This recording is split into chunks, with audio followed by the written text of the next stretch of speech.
दोस्तों, अगर अभी तक आपने हमारे चैनल को सब्सक्राइब नहीं किया है तो यहाँ क्लिक करके हमारे चैनल को सब्सक्राइब कर लें।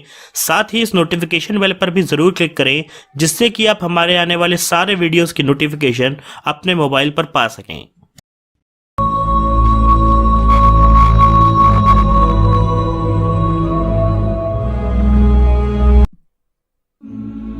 नमस्कार दोस्तों, स्वागत है आपका हमारे एक नए एपिसोड में। आज के वीडियो में हम जानेंगे धरती पर एक ऐसी रहस्यमयी जगह के बारे में जहां समय तक रुक जाता है और यहां कोई यंत्र काम भी नहीं करता। आखिर यह कैसे संभव है कि दुनिया का सिद्धांत यहां कैसे टूट जाता है?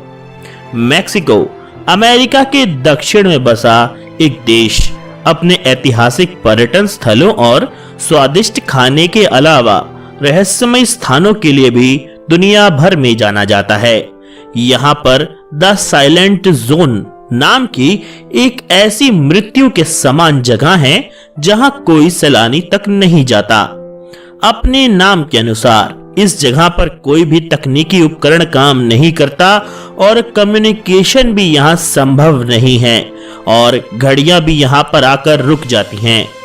वैज्ञानिकों ने 50 साल तक यहाँ पर शोध किए, लेकिन आज तक कोई इसका रहस्य सुलझा नहीं सका है। इस जगह की पहली रहस्यमयी घटना सन 1940 के दशक में घटी थी, जब इस जगह के ऊपर उड़ रहे एक विमान के पायलट ने इस जगह में उड़ने के दौरान अपने साथ होने वाले अजीबोगरीब अनुभवों के बारे में पूरी दुनिया को बताया था।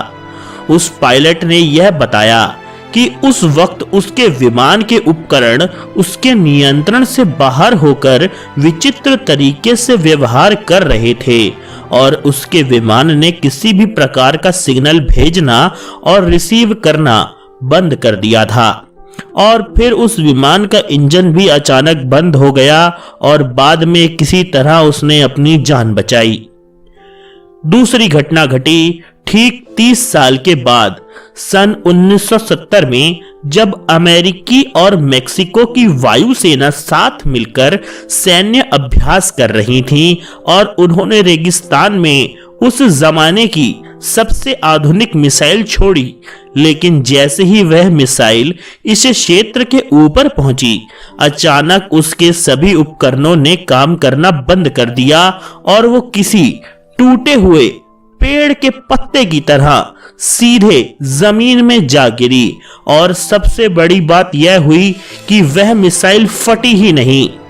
वैज्ञानिक इतने ज्यादा हैरान हो गए कि कोबाल्ट 57 रेडियो एक्टिव रसायन से भरी हुई इतनी घातक मिसाइल कैसे नाकाम हो गई। दुर्घटना के कारणों को जानने के लिए अमेरिका वायुसेना ने मेक्सिको की सरकार से अनुरोध किया, तो मैक्सिकन गवर्नमेंट ने अमेरिकी वायुसेना के अधिकारियों को उस इलाके की छानबीन और शोध करने की अनुमति प्रदान की। वैज्ञानिकों ने अपने शोध में यह पता लगाया कि वहां किसी भी प्रकार का कोई सिग्नल, चाहे वो रेडियो एक्टिव हो या इलेक्ट्रोमैग्नेटिक, काम नहीं कर सकता। पूरे ब्रह्मांड में ऐसी कोई जगह नहीं है जहां ऐसी घटना संभव हो सके। यहां तक कि ऐसा अंतरिक्ष में भी नहीं होता है। और तब इस रहस्यमयी जगह का नाम वैज्ञानिकों ने रखा द डार्क जोन। इस जगह पर सैकड़ों सालों से उल्का पिंड भी गिरते रहे हैं और 1970 की घटना के बाद से मेक्सिको की सरकार ने वहां कई सारे शोध भवन बनवाए हैं, जो वहां होने वाली हर असामान्य घटना पर अपनी पैनी नजर रखे हुए हैं। जानकार बताते हैं कि वहां की सरकार आज तक कभी इस जगह का पूरा सत्य किसी को नहीं बताती है। कई लोगों का मानना है कि वहां शोध करने वाले वैज्ञानिक जिन तथ्यों पर वास्तव में शोध कर रहे हैं, उसके बारे में बाकी दुनिया को कोई अंदाजा तक नहीं है। उनके इस अनुमान के पीछे कुछ वजहें भी हैं, जैसे वहां पर विचित्र प्रकाश से घिरी हुई वस्तुओं का प्रकट होना और उड़न तश्तरियों का भी दिखना।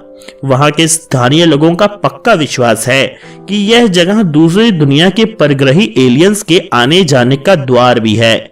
वहां खेतों में काम करने वाले लोगों ने उन विचित्र रोशनियों और अजीबोगरीब लोगों को देखा है जिनके बारे में कहा जाता है कि वह ऊपर आसमान से आए हैं। वास्तव में वहां के किसानों ने 3 सर और सुनहरे बाल वाले अजनबियों को देखा है और जब भी उनके विमान उनके खेतों में उतरते हैं तो उनकी फसलें जलकर काली हो जाती हैं।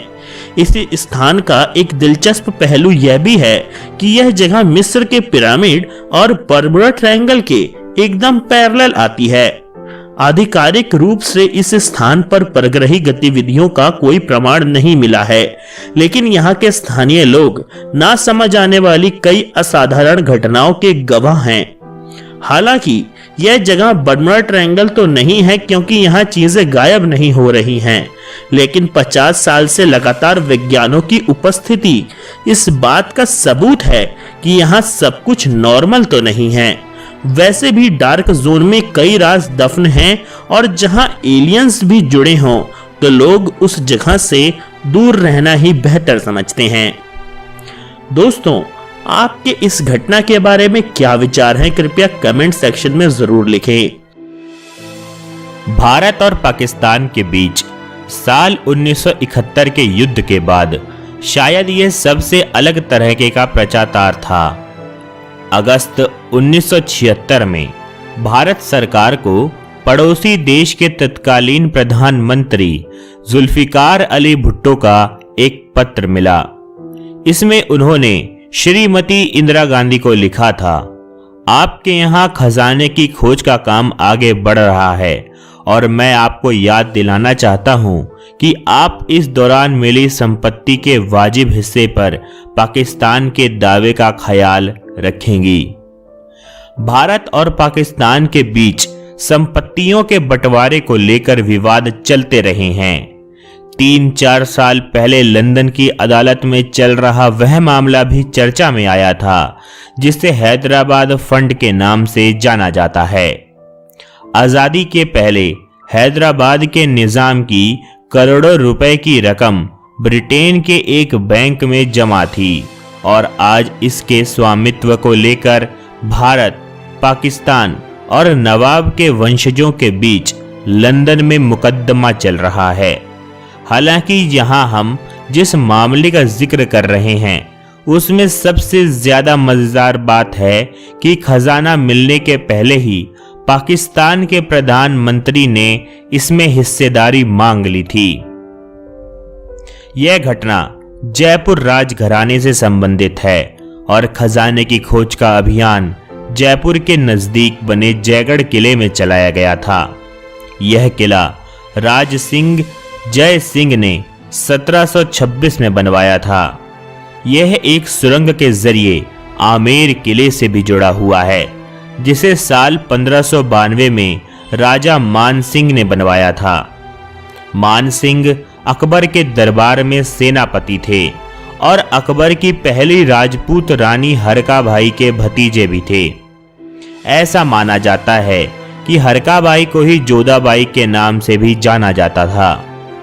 राजा मान सिंह ने मुगल सेना का नेतृत्व करते हुए कई लड़ाइयां जीती थीं। कहा जाता है कि ऐसी ही एक लड़ाई के लिए वे अफगानिस्तान तक चले गए थे। वहां उन्होंने विद्रोह को तो कुचला ही, टनों सोना चांदी लूटकर अपने साथ भी ले आए।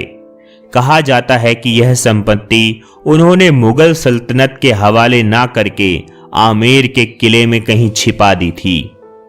आमेर जयगढ़ किले के बारे में लंबे अरसे से यह कयास आते जा रहे हैं कि यहाँ तहखानों में मानसिंह के द्वारा गुप्त खजाना छिपा हुआ आज भी रखा है।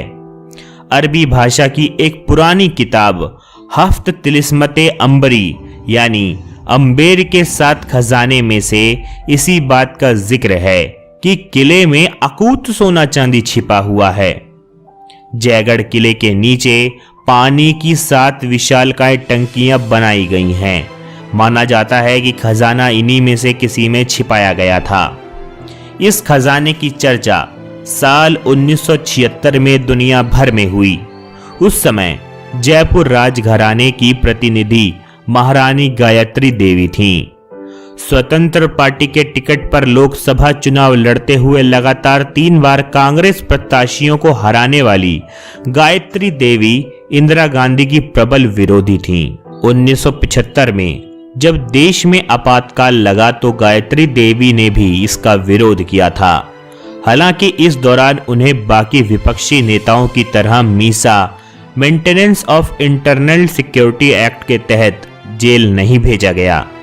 उन्हें विदेशी मुद्रा कानून उल्लंघन का आरोप लगाकर जेल भेजा गया था। बाद में इसी आधार पर जयगढ़ किले में आयकर अधिकारियों ने अपना छापा मार दिया। कहा जाता है कि यह कार्रवाई किले में कथित रूप से छिपाए गए खजाने की तलाश में गुपचुप तरीके से करी गई थी। आयकर विभाग के साथ साथ इस कार्रवाई में पुलिस के दस्ते भी शामिल थे। बाद में सेना की एक टुकड़ी भी इस काम में लगाई गई। उस वक्त 3 महीने तक जयगढ़ किले में खजाने की खोज का काम चला था, वह भी दिन रात। जब यह जांच खत्म हुई तो सरकार ने आधिकारिक रूप से कहा कि किले में कोई खजाना नहीं है, लेकिन सरकार के इस बयान पर कई लोग आज भी संदेह जताते हैं। इसकी सबसे बड़ी वजह यह है कि जब सेना ने अपना अभियान समाप्त किया तो उसके बाद एक दिन के लिए दिल्ली जयपुर हाईवे आम लोगों के लिए बंद कर दिया गया। कहा जाता है कि इस दौरान जयगढ़ किले के खजानों को ट्रकों के अंदर छुपा के भर के दिल्ली लाया गया था और सरकार इसे जनता की नजरों से छिपाकर रखना चाहती थी। हाईवे बंद होने की पुष्टि कई विश्वसनीय स्रोतों से होती है, लेकिन सरकार ने कभी इसका स्पष्टीकरण नहीं दिया कि उन्होंने आखिर एक दिन के लिए हाईवे क्यों बंद किया था। खुद गायत्री देवी ने भी हमेशा इस बात से इनकार किया कि जयगढ़ किले से सरकार को कोई खजाना मिला था।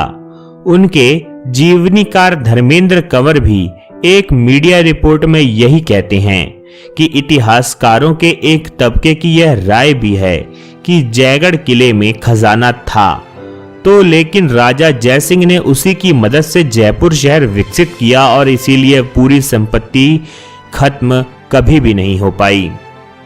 लेकिन राजघराने के कुछ सदस्य इस राय से इत्तेफाक नहीं रखते। वे दावा करते हैं कि छापे में कार्रवाई में सरकार को किले में जमा सारी संपत्ति का कुछ ना कुछ हिस्सा जरूर मिला था। एक बात यह भी कही जाती है कि साल 1977 में जनता पार्टी की सरकार आने के बाद जयपुर राजघराने को किले से बरामद संपत्ति का कुछ हिस्सा लौटाया भी गया था। हालांकि इन सभी दावों के बीच कोई भी पक्ष पुख्ता तौर पर खजाने के बारे में आज भी कुछ नहीं बताता। जहां तक जुल्फिकार अली भुट्टो के पत्र की बात है तो उन्हें दिसंबर 1976 में आधिकारिक पत्र के जरिए जवाब दिया गया था, जिसमें इंदिरा गांधी ने लिखा था कि हमने अपने पूरी कानूनी सलाहकारों से कहा था कि वे आपके द्वारा पाकिस्तान की तरफ से दिए गए दावे का ध्यान से अध्ययन करें, लेकिन उनका साफ साफ कहना है कि इस दावे का कोई भी कानूनी अधिकार नहीं है और वैसे यहां खजाना जैसा भी कभी कुछ नहीं मिला है। तो दोस्तों, आपको क्या लगता है कि कोई भी किले के अंदर जहां राजा मर चुका है तो उसका खजाना गया तो गया कहां, जो कि खजाना ना ही कभी उसके पूर्वजों को मिला और ना ही कभी किसी ने चुराया, तो आखिर वो खजाना उसके मरने के बाद कहां चला गया? या तो यह सरकार को मिल गया या फिर ये आज भी उसी किले के अंदर कहीं ना कहीं कोई रहस्यमयी तहखाने में दफन है, एक इंतजार में कि कभी तो कोई आएगा और उसको ढूंढ निकालेगा इस अंधेरी दुनिया से। दोस्तों, हो सकता है ये हमारा आखिरी वीडियो हो, क्योंकि YouTube पे हमारे इतने सब्सक्राइबर्स होने के बाद भी व्यूज नहीं आ रहे हैं। कारण यही है कि YouTube अच्छे वीडियो की जगह कभी कभी गलत वीडियोस को ज़्यादा प्रमोट करता है और इसी कारण हमारे वीडियोस पे कम व्यूज़ आते हैं, जिससे YouTube को हमारे वीडियो से ज़्यादा पैसा नहीं मिलता। अगर आपको हम लोगों का वीडियो पसंद आता है तो इसको लाइक और शेयर ज़रूर करें ताकि हम इस चैनल पर ज़िंदा रह सकें। उम्मीद है कि मैं आपको अपने अगले भाग में भी देखूंगा। तब तक के लिए आप सभी को नमस्कार।